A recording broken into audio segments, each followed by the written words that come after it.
Lição 16. A cruz. Jesus carregou a cruz. A Bíblia diz que Jesus carregou a cruz. O que significa que Jesus carregou a cruz? Deuteronômio 21:23. O seu cadáver não permanecerá toda a noite no madeiro, mas certamente o enterrarás no mesmo dia, porquanto aquele que é pendurado é maldito de Deus. Assim, não contaminarás a tua terra, que o Senhor teu Deus te dá em herança. Deuteronômio 21:23 diz que aquele que é pendurado no madeiro é maldito de Deus. Gálatas 3:13. Cristo nos resgatou da maldição da lei, fazendo-se maldição por nós, porque está escrito: maldito todo aquele que for pendurado no madeiro. Quer dizer que ele, sendo pendurado no madeiro, ele foi maldito. Não simplesmente foi uma dor física, não simplesmente foi uma dor muito forte, senão que ele foi maldito. Hebreus 12:2. Fixando os olhos em Jesus, autor e consumador da nossa fé, o qual, pelo gozo que lhe estava a propósito, suportou a cruz, desprezando a ignomínia, e assentando-se à direita do trono de Deus. A razão pela qual ele suportou a cruz, desprezando a ignomínia, foi pelo gozo que lhe estava a propósito. Pela cruz nós somos salvos. Pela cruz o juízo de Deus veio e também veio a justiça de Deus. E o gozo de que a palavra de Deus se cumpriu. A cruz é um grande mistério. Filipenses 2:8. E, achando-se na forma do homem, se humilhou até a morte a si mesmo, sendo obediente até a morte e morte de cruz. Significa que ele obedeceu até a morte. Então sua maior obediência foi mostrada, foi expressada na cruz. Todos os problemas do homem vêm pela desobediência, mas ele, com um corpo de homem, ele expressou a maior obediência, a obediência da cruz, a obediência até a morte e morte de cruz. De uma maneira muito clara, o fato de que ele morreu na cruz é maldição, mas ele suportou a cruz pelo gozo que vem. Até a morte ele foi obediente. E por que ele carregou a cruz? Foi por nossos pecados. 1 Coríntios 15:3. Porque primeiramente vos entreguei o que também recebi, que Cristo morreu por nossos pecados, segundo as Escrituras. E que ele tem que morrer na cruz para cumprir a promessa do Pai. Não foi uma coisa assim, por acaso. Romanos 4:25. O qual foi entregue por causa das nossas transgressões, ressuscitado para nossa justificação. E Gálatas 1:4. Isso foi de acordo com a vontade de nosso Deus, o nosso Pai. Segundo aos Coríntios 5:21 é muito importante. Aquele que não conheceu o pecado, Deus o fez pecado por nós, para que nele fôssemos feitos justiça de Deus. Quando Jesus foi crucificado na cruz, ele se fez pecado. Ali ele foi feito o pecado. Ele se fez pecado, se fez maldição. Então ele carregou o pecado de todo ser humano ali. 2 Timóteo 2:6, o qual se deu a si mesmo em resgate por todos. Pode ser que para nós a palavra expiação não tem muito significado, mas para o povo de Israel, que por mais de 2000 anos ofereceram um sacrifício de sangue, tem muito significado. Eles fizeram um sacrifício de sangue, significa que eles olharam como esses animais inocentes morrem pelo seu próprio pecado e como a sangue foi derramada. Para eles, a expiação, isso foi muito claro. Agora, o que significa que Jesus é a nossa expiação? Jesus morreu pelos nossos pecados, mas isso não foi assim por acaso. Tudo foi segundo o plano de Deus, de acordo com a promessa de Deus. 1 de Pedro 2:24, levando ele mesmo os nossos pecados em seu corpo sobre o madeiro, para que, mortos para os pecados, pudéssemos viver para a justiça, e pelas suas feridas fostes sarados. Ele mesmo, ele levou os nossos pecados em seu corpo sobre o madeiro. Pelos nossos pecados, ele carregou a cruz. Ele pôde se encarregar de tudo isso pela sua própria sangue. Hebreus 9:12 fala para nós como foi resolvido o problema do pecado na cruz. Hebreus 10:19-20 mostra para nós como foi aberto o caminho para Deus. Um caminho novo e vivo. E se vocês olhem Colossenses 2,15, e tendo despojado os principados e as potestades, os exibiu publicamente, e deles triunfou na mesma cruz. Diz que ele triunfou sobre eles, sobre os principados, sobre as potestades, triunfou sobre eles na cruz. Aqui não está falando de principados e potestades físicos, senão muito além disso. Está falando dos poderes espirituais de Satanás. Significa que lá na cruz ele destruiu a cabeça de Satanás. Mas com sua ressurreição ele prova e demonstra sua vitória. Por isso Hebreus 2, 14, 15 mostra que ele destruiu aquele que tem o poder da morte. E como ele triunfou sobre a morte. Aquele que tem o poder da morte é o diabo, Satanás. A cruz demonstrou e provou que ele destruiu Satanás, mas sua ressurreição foi a confirmação disso. Por isso, se Jesus não tivesse ressuscitado dentre os mortos, e somente ele tivesse morto na cruz, não fosse segundo a Bíblia, não fosse perfeito segundo a Bíblia, ele tem que morrer, ele tem que ressuscitar dentre os mortos. Ele tem que ressuscitar, porque a ressurreição é uma prova de que ele é Deus. E como ele ressuscitou, ele demonstrou que sua morte na cruz resolveu o problema do pecado.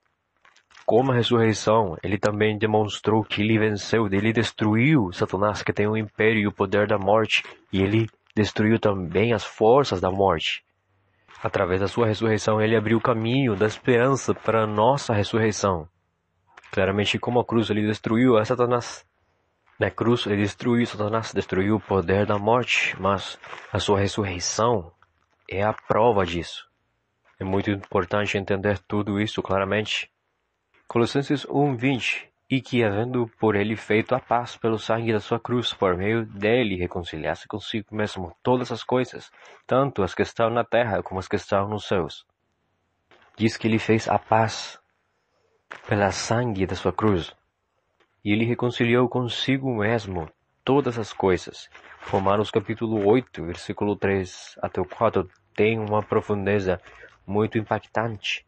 Porquanto que era impossível a lei, visto que se achava fraca pela carne, Deus, enviando o seu próprio Filho em semelhança da carne, do pecado, e por causa do pecado, condenou o pecado na carne, para que a justa exigência da lei se cumprisse em nós, que não andamos segundo a carne, mas segundo o Espírito.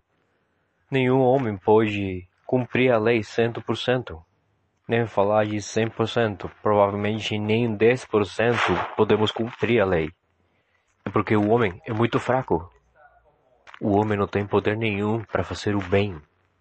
Mas o que está falando essa passagem de Romanos 8, 3, 4? O que é impossível a lei, porque se achava fraca pela carne. Deus então enviou o seu próprio Filho em semelhança de carne, como um homem pecador. E por causa do pecado, ele condenou o pecado na carne.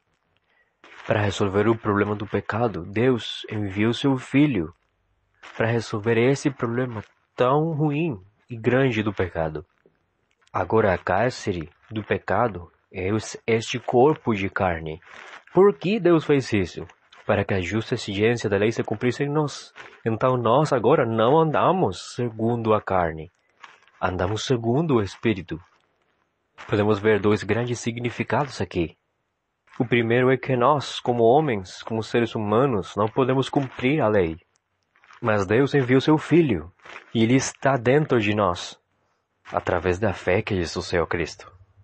Mas agora, não pelas nossas forças, senão porque nós recebemos o Espírito de Deus através da fé que Jesus é o Cristo, podemos viver no Espírito, podemos viver dentro do Espírito, não pelas nossas forças, senão porque Ele está em nós. Então seguimos uma lei, a lei espiritual de vida em Cristo Jesus. É que não andamos sem lei. Cristo é a nova lei. É o novo pacto. Uma nova aliança. Então Cristo, Jesus, Ele cumpriu a lei. Ele está dentro de nós para que nós vivamos segundo a sua própria lei. A lei de vida em Cristo Jesus. Uma coisa muito clara, quando Ele vem dentro de nós, nós somos feitos novas criaturas. Uma nova criação. Antes não tínhamos nenhuma força. Foi impossível, mas agora podemos. Antes estávamos mortos, agora estamos vivos. Antes estávamos guiados por Satanás, agora estamos guiados por Deus. Antes éramos filhos do diabo, agora somos filhos de Deus. Por isso, a lei se cumpre em nós. Na igreja primitiva, houveram umas pessoas chamadas Nicolaítas. E também aconteceu uma doutrina chamada Gnosticismo. E que coisa eles falavam? Que o espírito é o que é bom e a carne é aquela que é má. Então, como espírito, o espírito é a única coisa que é boa e a carne má. Devemos de ser guiados no espírito. Mas isso desenvolveu dois pensamentos muito radicais. Ou dois principais tipos de pensamentos ou doutrinas. Um grupo de pessoas começaram a ensinar e falar: as coisas físicas são verdadeiramente más. E eles começaram a viver uma vida de abstinência total, de uma maneira muito radical.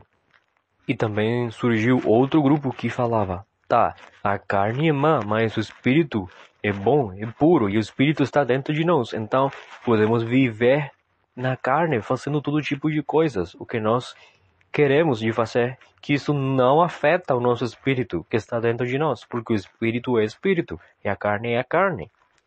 Ou seja, que podemos fazer o que nós queramos fazer na carne.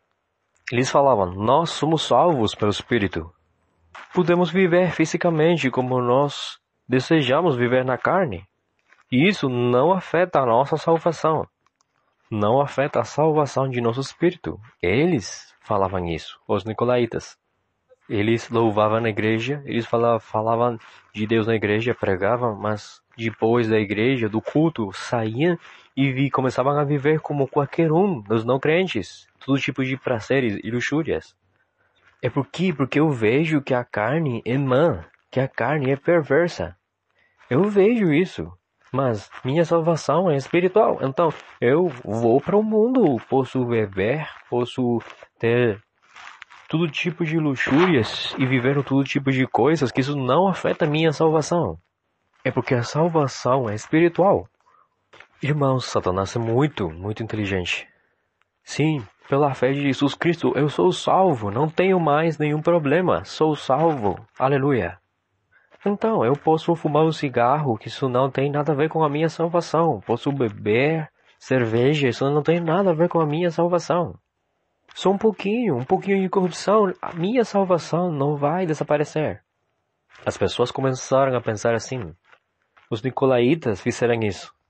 Desde a igreja primitiva, isso começou. E eles não entenderam o que significa que todo problema terminou. Uma pessoa que verdadeiramente está com Deus pode pensar assim: Deus que é santo, santo, santo, se Ele está comigo, será que eu posso pensar assim? Satanás continua fazendo escravas as pessoas através do pecado. Satanás continua enganando as pessoas nos seus próprios pensamentos e desejos. Tu recebeu a salvação. Você recebeu o Evangelho. Você pode pecar livremente. Isso não afeta a sua salvação. Satanás ataca constantemente. O que é a salvação? Que você morre com Jesus, quem é o Cristo, e você ressuscitou com Jesus, quem é o Cristo. A salvação é que você foi crucificado junto com Cristo, e pela esperança da ressurreição você vive juntamente com Ele. Não pode estar separado de Cristo. Precisa de estar em Cristo. Você tem que pensar como Cristo, viver como Cristo. Você precisa da guiança do Espírito Santo de Cristo. Mas pelo fato de que as pessoas não conhecem o significado da salvação, não conhecem o significado do Cristo, eles falam: somos salvos, somos livres, e vivem dentro da carne, vivem dentro das luxúrias, vivem dentro do pecado. E Deus falou de uma maneira muito forte contra os nicolaítas que tinham esse pensamento. Praticamente todas as cartas de Paulo falavam de uma maneira bem forte como é que depois de ter recebido o Evangelho, as pessoas ficam mais corrompidas e indo na direção da carne. A igreja de Corinto foi corrompida, a igreja de Gálatas também. a igreja de Éfeso, de Filipos, todas. Por isso eles receberam essas cartas de Paulo. Porque é muito possível que as pessoas fiquem corrompidas. Se não entendemos o Evangelho corretamente, se não entendemos a cruz e a ressurreição, podemos ficar corrompidos. Mas vocês não devem de cair. Não temos tempo para deixar a corrupção entrar em nossos corações. Precisamos terminar a carreira. Precisamos testificar o Evangelho que Jesus é o Cristo e olhar a segunda vinda do nosso Senhor em nossos dias.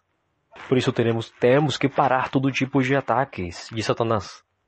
Por favor, não abram essa ocasião de pecar que Satanás traz. Com a cruz e a ressurreição, nosso Senhor terminou todo o problema. E agora podemos desfrutar de Emmanuel, Deus conosco. O Senhor, Ele está conosco. E por isso somos pessoas que podemos cumprir a lei de Cristo e viver segundo a lei de Cristo. Atos 2:36 e Atos 4:10 mostra e explica pela Escritura que esse Jesus que morreu, esse Jesus que ressuscitou, esse Jesus que carregou a cruz, esse Jesus é o Cristo, o Filho de Deus.